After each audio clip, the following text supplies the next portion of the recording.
Oh yeah, sexy biscuits. Nice. Long boys blues, 1975. Using girls on the rise. Reviewing games late at night and sometimes friends used to bug. Long boys blues, 1975.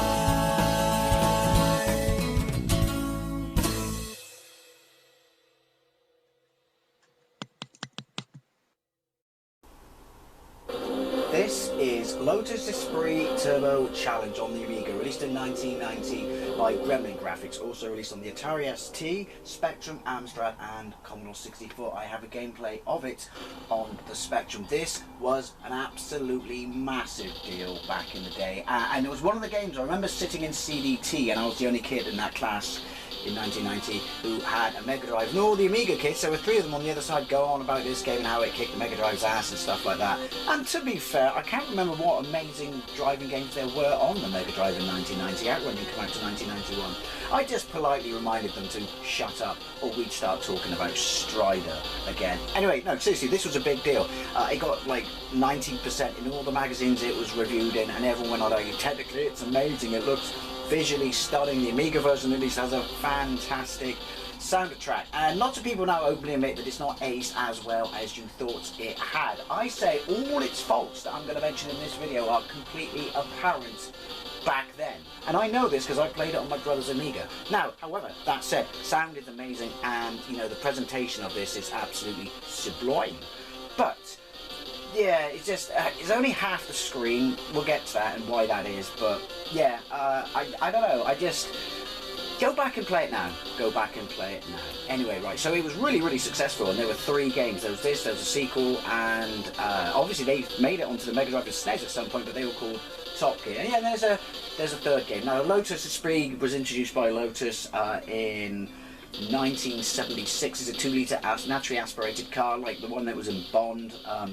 Spy Who Loved Me, love that movie, love that car, and ran all the way up to 1996, where it was basically a supercar. It was made of fiberglass though, where it had a V8 and it was twin turbo. I don't know if I would want to go that fast in a car made out of plastic, but there you go. I think looks wise, the last ones that were made, I remember seeing one up close in person, were just stunning. But you didn't need to know any of that other than the game stuff. Let's get into the game. I'm playing this on a modded Xbox, and I'm going to be playing this on a pad. So first thing we'll do is we're going to talk about the controls, because they are wank.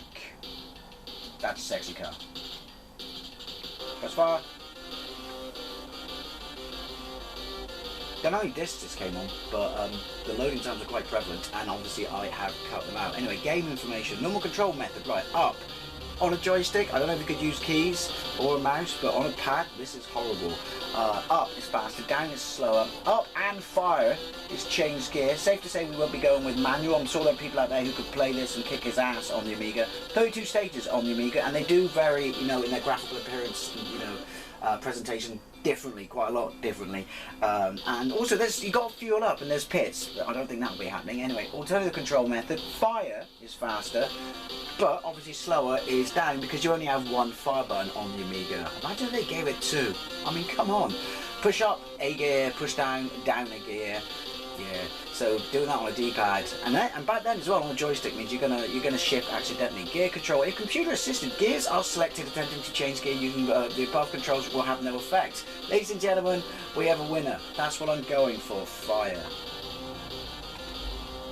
Now, I am going to suck at this, I openly admit that, but that does not detract from the points that I want to raise. Right, so, easy, difficulty level easy, 7 races, number of players 1, player 1, wait, hang on, 1 player, manual gears, no, computerized gears, what did you use right, automatic? Normal control, so that's up, accelerate, and down, slow down. So we're going to go with fire, accelerate, and down, slow down, and there's no 2 player, so, you know, he can jog on. Oh, this was on the CD32 as well, and I had the same problems with the sound this does, which we'll explain on the next screen. Select a track. Right, so when I'm on 0, that means, look at that stereo, look at that dash. Oh, good times.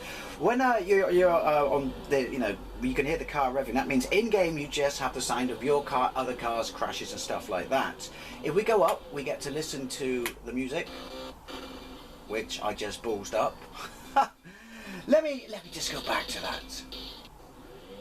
So I had to come back to the select a track screen because I want to show you some of the music. I will be racing with the sound effects in-game because it doesn't do music and sound effects at the same time, which is mind-blowing. Even more mind-blowing that it couldn't do that on the CD32 version. I mean, really? Right, but anyway, forward. I mean, there's no denying that the music in this game is absolutely superb. Isn't that bass sample? Oh. Anyway, right, so fire, let's get into it. So yeah, fire is accelerate, backwards is brake. We're not worrying about gears. Right, Italy, course record, yada yada yada. Flat with gentle curves, no hazards. Apart from the food. See what I did there?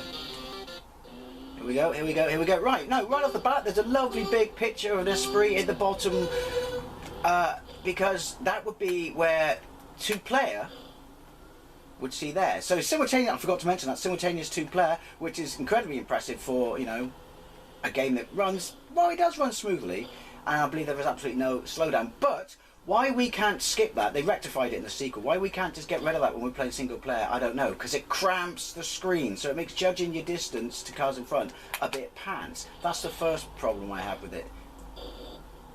It is very smooth. And yeah, and then the other one is the sheer number of cars. They're all white.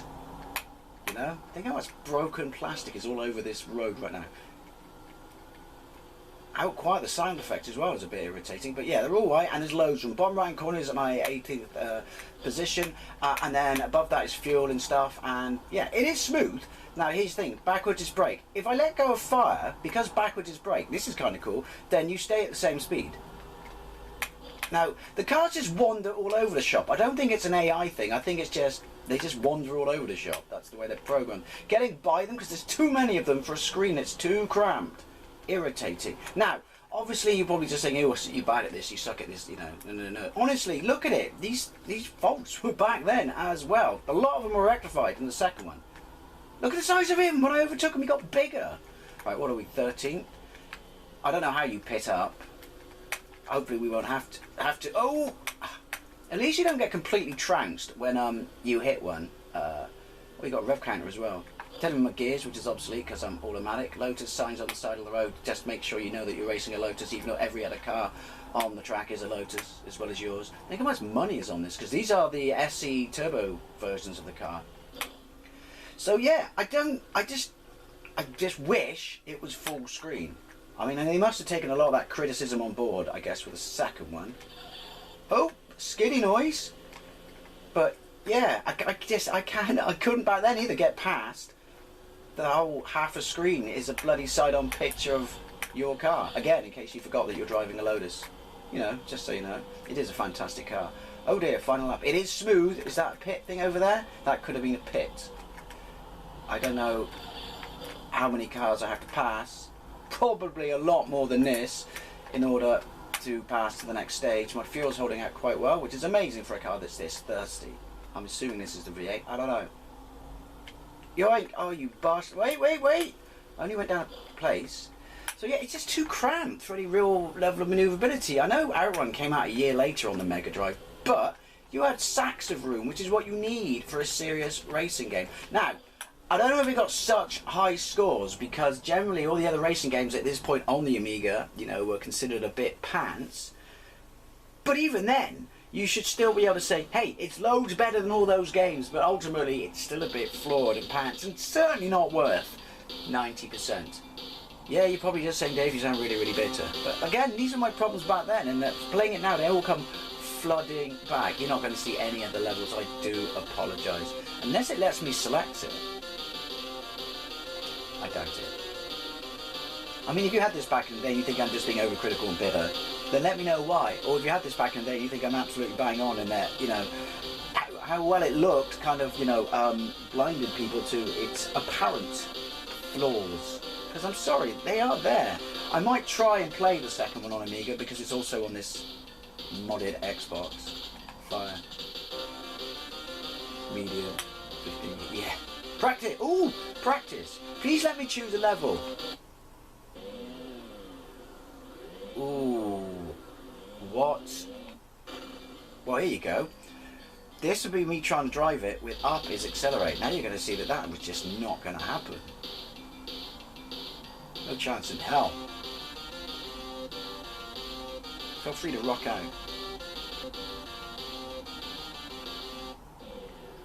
Different track. Yeah. No, we're still on accelerate with button. Good, it remembered that. So no cars.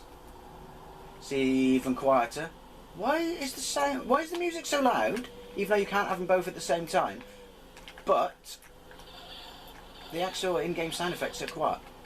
I keep letting my finger off accelerate, which I don't need to do because even though it'll keep me at constant speed, I dab the brakes, which really chucks on the anchors. Stages at the top, I guess, or progression at the top. I mean, for what there is, for an incredibly small track, it's smooth. There's no denying it's smooth. However, there's a complete lack of undulation. Again, something I believe that was fixed in other ones. I like the fact that it says I'm first, even though I'm racing no one else. But yeah, that's a bit pants. Was there... Oh, I just remember that Super Hang On was out at this point on the Mega Drive. And that, you know, from a smoothness perspective, kicks this ass.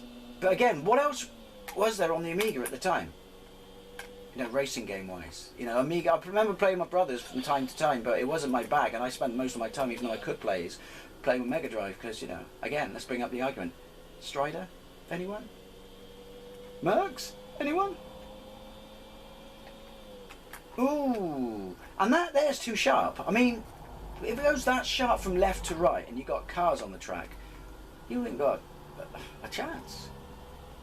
And that ain't fair, man. What movie was that?